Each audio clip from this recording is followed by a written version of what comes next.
లేదు, హైకోర్టు లేదు, న్యాయ వ్యవస్థ మీద నమ్మకం లేదు.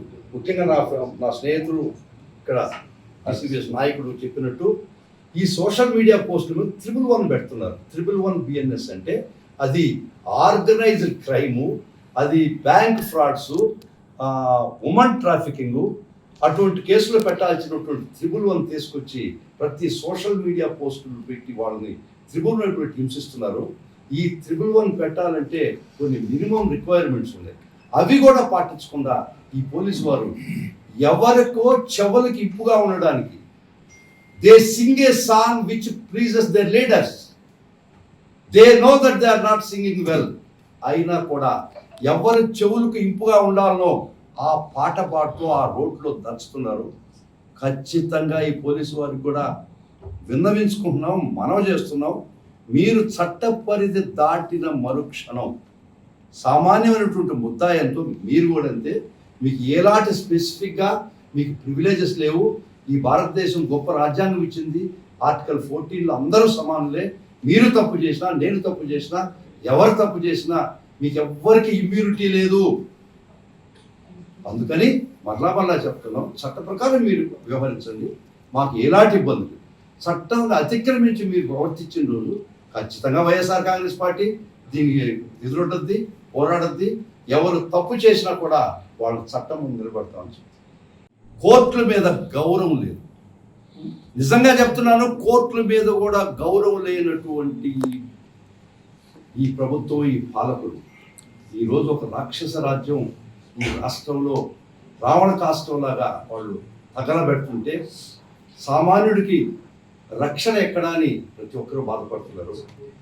ఒక్క మాట మటుకు మళ్ళా చెప్తున్నాను, జగన్మోహన్ రెడ్డి గారి ఆదేశం మాకేముందంటే from cadre to leader, cadre to leader, ఎవరికి ఇబ్బంది జరిగినా కూడా ఫైర్ వాల్. ఈ లీగల్ టీము, ప్రతి ఒక్క నాయకుడు. ఈరోజు భరత్ గారు కూడా పాపం 3 రోజులు నిన్నటి నుంచి నిద్రాహారాలు మాని మంచినీళ్ళు కూడా దాక్కుండా వారు మాతో కూడా వారు శ్రమించినటువంటి గొప్ప నాయకుడి ఈ కుప్పంకి. ఇటువంటి నాయకులు ఉండగా కార్యకర్తలు మీరు ఎలాంటి భయపడాల్సిన అవసరం లేదు. మీకు ఎవ్వరికి ఇబ్బంది జరిగినా భరత్ గారికి ఒక్క ఫోన్ కొట్టి చూడండి, వారు మమ్మల్ని ఇమ్మీడియట్గా మేము ఎక్కడున్నా ఇక్కడికి వచ్చేస్తాం. ప్రతి కార్యకర్తకి firewall, we are firewall around.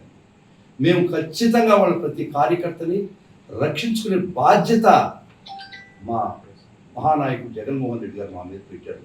మేము ఖచ్చితంగా దాన్ని నిర్వర్తిస్తాం. ఏ కార్యకర్త కూడా భయపడాల్సిన అవసరం లేదు. ఈ పార్టీ, జగన్మోహన్ రెడ్డి గారు, ఈ లీగల్ టీం, ఇక్కడ ఉండేటువంటి నాయకులు ప్రతి కార్యకర్త ఎన్నుకుంటారు. చూస్తాం ఎంతవరకు వాళ్ళు ఇబ్బంది పెడతారో అంతవరకు కూడా, ఆఖరి రక్త బొట్టు వరకు కూడా లీగల్ టీము, ఈ నాయకులు మీకోసం, కార్యకర్తల కోసం పోరాడతారు. మీకు ఏ ఇబ్బంది లేకుండా వీలైనంత వరకు న్యాయ పరిధిలో మీకు రక్షణ కల్పిస్తాం.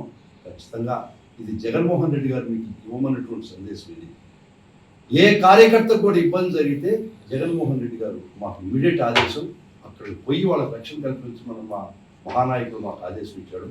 ఆ ఆదేశం శిరసావహిస్తాం. ఇంకా చెప్పుకుంటా పోతే ఈ రాష్ట్రంలో పరమ దుర్మార్గాలు జరుగుతున్నాయి. ఆఖరికి ఎవరు గొంతెత్తి మాట్లాడినా, ఎవరు వేలు చూపించి చెప్పినా, ఎవరు వాళ్ళు చెప్పినటువంటి సూపర్ 6లో కొన్ని అమలు చేయలేదని అడిగినా ఖచ్చితంగా వాళ్ళు ఇదే పరిస్థితి తీసుకొస్తున్నారు. చూస్తాం, ఇంక 2 ఏళ్ళు తీసుకొస్తారేమో, 3 ఏళ్ళు తీసుకొస్తారేమో. వైఎస్ఆర్ కాంగ్రెస్ పార్టీ ఖచ్చితంగా ప్రతి ఒక్క కార్యకర్త వెనక నిలబడి పోరాడద్దని మీ అందరికీ ఇందుకు మూలంగా ప్రమాణం.